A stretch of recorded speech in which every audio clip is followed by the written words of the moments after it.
안녕하십니까. 이번 캡스톤 기말 발표를 맡게 된 발표자 정성윤이라고 합니다. 저희가 선택한 연구 주제는 지구온난화로 인한 2100년 기온 예측입니다. 목차는 다음과 같이 개요, 설계, 분석, 결론 순으로 구성하였습니다. 발표에 앞서 각 팀원의 역할 분담입니다.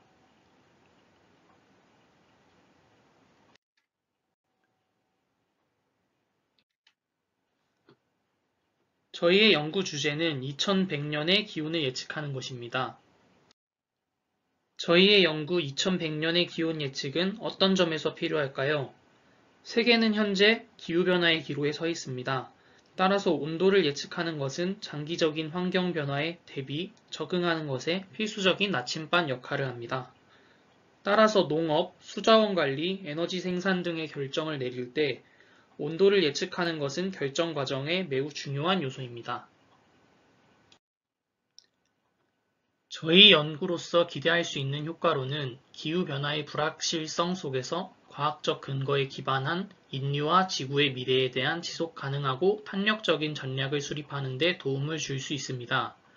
전 세계적인 기후 대응 노력을 새로운 차원으로 이끌어낼 수 있게 하며 인류가 보다 확실한 미래를 향해 나아갈 수 있도록 방향성을 제시할 수 있습니다.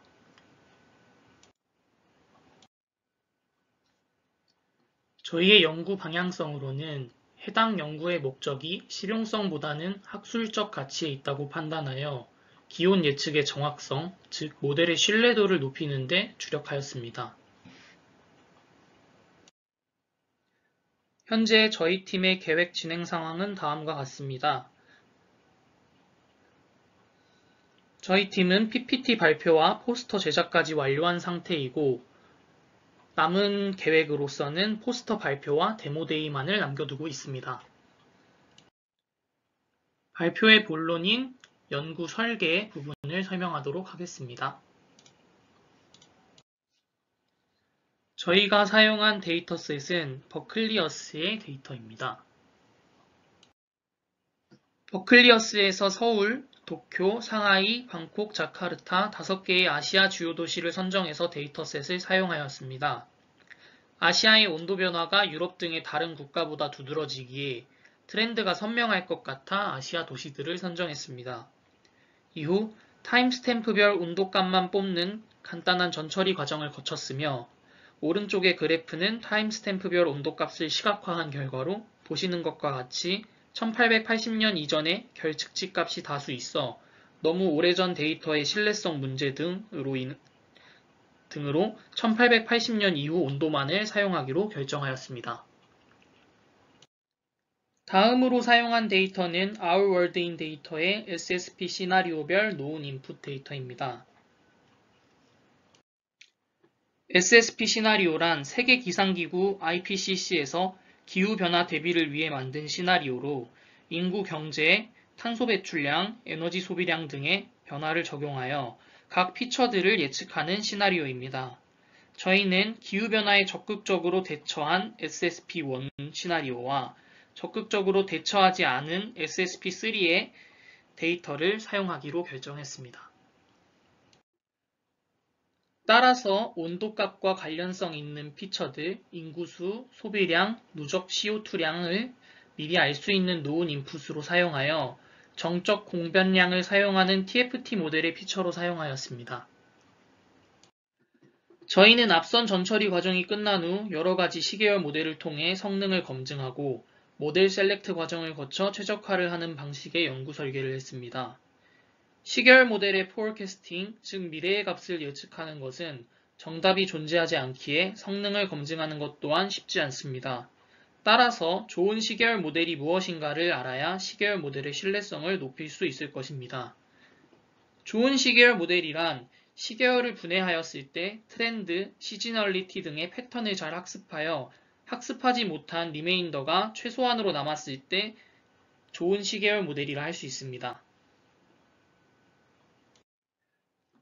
따라서 아리마, 프로펫, LSTM, 트랜스포머, 엠비츠, TFT 등의 다양한 시계열 모델의 성능 검증을 통해 모델 셀렉트, 그리고 이후 최적화하는 과정을 통해 시계열 예측의 신뢰성을 높이는 연구 설계를 하였습니다. 다음은 저희 연구 설계와 모델 선정 과정을 요약하는 플로우 차트입니다.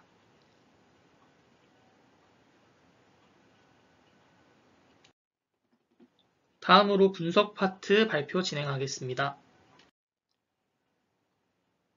처음으로 시도한 모델은 아리마입니다. 아리마는 고전 시계열 모델로 시각화 결과가 차분된 결과이므로 온도가 처음에는 큰 상승폭을 보이며 갈수록 수렴한다는 예측 결과를 내놓았습니다. 두 번째로 시도한 모델은 페이스북에서 공유하는 시계열 라이브러리 프로펫입니다. 프로펫의 결과로는 패턴 파악에 필요한 피처, 데이터 주기가 부족함으로 인해 계절성 학습이 부족했고, 결과적으로 패턴의 주기성은 부족하나 피처가 적어 단변수에 의한 트렌드 파악은 명료하여 선형적인 결과를 도출했습니다. 세 번째로 시도한 모델은 LSTM입니다. LSTM은 RLN 계열 모델임에 단순한 순차적 패턴 학습에는 강점을 보였습니다. 다만 LSTM 모델의 예측 결과가 대부분 실제 값보다 낮은 결과를 예측했는데요. 이러한 이유로는 LSTM 모델이 과거 정보를 나중에 주입해주는 구조적 특성으로 인해 최근 온도값의 가중치를 주지 못하는 점이 트렌드를 파악하는 데 방해가 되었다고 저희는 판단하였습니다. 네 번째로 시도한 모델은 트랜스포머인데요. 시즈널리티는 모델이 잘 포착하는 모습을 보여주나 트렌드는 잘 포착하지 못하여 특정 값으로 수렴되는 예측 결과를 보여주었습니다. 이러한 이유로는 인풋 윈도우 및 배치 사이즈 등 하이퍼 파라미터에 매우 민감하게 반응하는 트랜스포머를 많이 튜닝하지 않은 채 돌렸었기 때문이라고 판단하였습니다. 다섯 번째로 시도한 모델은 엠비츠입니다. 엠비츠의 결과는 선형적인 예측 결과를 보여주는 프로펫 모델과 상이하게 비선형적인 곡선 예측을 보여주었습니다.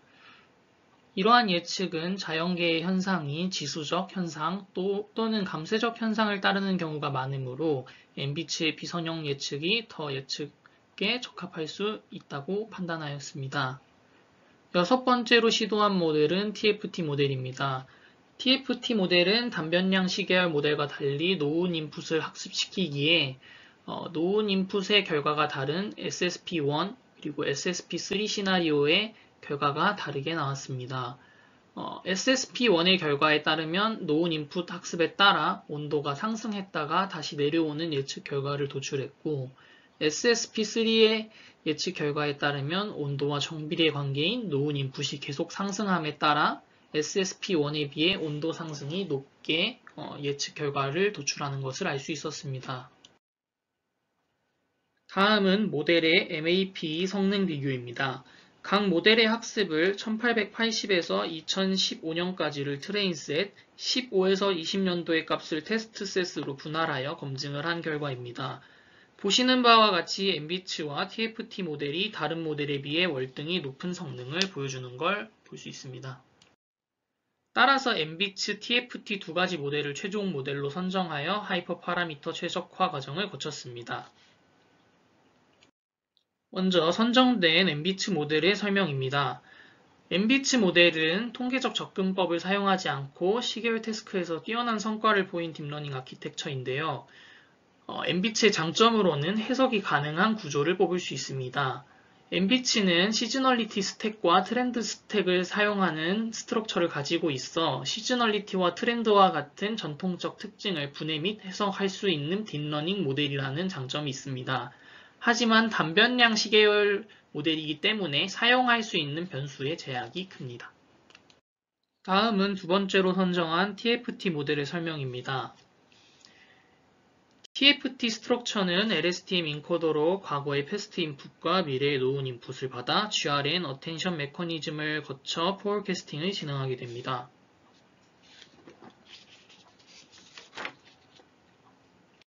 TFT 모델은 패스트 타겟 값들 뿐만 아니라 정적 공변량, 다른 관측값, 그리고 미리 알 수 있는 값들과 같이 시계열과 관련된 변수들을 최대한 사용할 수 있는 모델입니다.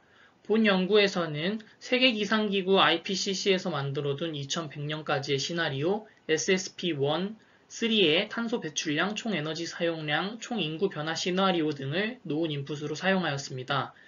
SSP1 시나리오를 사용하면 현재 사회가 기후변화에 민감하게 대처했을 경우의 예측을 얻을 수 있으며 SSP3 시나리오를 사용하면 기후변화에 대처하지 않았을 때의 온도 예측값을 얻을 수 있습니다. 마지막으로 결론 파트 발표 진행하겠습니다. 엠비츠 모델의 예측 결과입니다. 서울 1도, 상하이 1.5도, 도쿄 1.5도에서 2도, 자카르타 3도, 방콕 5도의 2100년도 온도 상승 예측 결과를 내놓았습니다. 트렌드와 시즈널 패턴이 모두 명확하게 나오는 결과를 보였는데 이러한 이유로 트렌드 스택과 시즈널리티 스택이 나눠져 있는 모델 구조, 단변량 시계열의 특성으로 인한 결과가 나왔다고 해석했습니다. 다음은 TFT 모델의 SSP1 시나리오 예측 결과입니다. 엠비츠에 비해 트렌드, 시즈널 패턴 모두 명확해 보이지 않았습니다. 이러한 이유로 노은 인풋을 사용한 변수 사용과 따로 각 타임 스텝별 어텐션 스코어를 계산한 차이 때문이라고 해석했습니다. 그리고 온도 상승이 어느 기점으로 꺾이는 예측 결과를 내놓았는데 이것은 SSP1 시나리오가 기후변화에 적극적으로 대처하는 시나리오이기에 노은 인풋인 인구수와 소비량이 꺾이고 누적 CO2량의 상승 또한 완만해지는 것을 TFT 모델이 잘 학습했기 때문이라고 해석했습니다. 버클리어스의 SSP1 시나리오 온도 예측 결과 또한 이렇게 꺾이는 예측 결과를 내놓은 점, IPCC 보고서에 따라 탄소 저감 대응이 빠를 경우 온도 고점을 도달한 후에 하락할 것이다 라는 예측을 내놓은 것을 통해 SSP1 시나리오에 따른 TFT 모델의 예측 결과는 고무적이라고 자체 평가했습니다. 다음은 TFT 모델의 SSP3 시나리오 예측 결과입니다. 트렌드와 패턴의 경우 앞선 TFT 모델의 해석과 같습니다. 기후변화에 적극적으로 대처하지 않는 SSP3 시나리오의 노은 인풋에 따라 엠비츠 TFT SSP1 시나리오보다 높은 온도 상승 예측을 도출합니다. IPCC의 지구온난화에 의한 온도 상승 보고서 글로벌 워밍 1.5도씨에 따르면 A3.2 브록의 2100년의 온도가 1.5도씨 상승해서 안정화될 가능성이 크지만 정점 온도는 그 이전에 발생한 후 내려와서 안정화될 것으로 예측했습니다. 또한 B1.2 브록에 따라 육지의 온도는 전지구 평면 온도의 상승보다 높으며 위도에 따라 고위도의 경우 3배 상승, 중위도의 경우 2배 상승이라는 도메인을 얻을 수 있습니다. 즉, IPCC의 예측의 경우 중위도의 경우 정점 온도가 4도, 2100년의 온도가 3도의 상승을 예상했음을 알 수 있습니다. 이러한 결과의 예측은 TFT SSP1 시나리오 모델과 비슷한 결과 양상을 띈다는 점에서 TFT SSP1 시나리오 모델이 IPCC의 예측과는 가장 유사한 예측 결과를 도출했음을 알 수 있습니다. 앞선 저희의 모델 예측값에 따르면 어떠한 변화를 예측할 수 있을까요? 우선 그것에 앞서 지구온난화에 대한 도메인 이해가 필요합니다. 지구온난화란 지구의 온도 상승을 이야기합니다. 오른쪽 표에서 볼 수 있듯 이산화탄소 배출량, 메탄가스 배출량 등 여러 가스류, 즉 온실가스에 의해 온도는 상승하게 됩니다. 또한 이러한 온실가스는 대부분 인간 활동에서 기인하기 때문에 인간의 활동에 따라 지구의 온도는 변화할 수 있다라고 해석할 수 있습니다.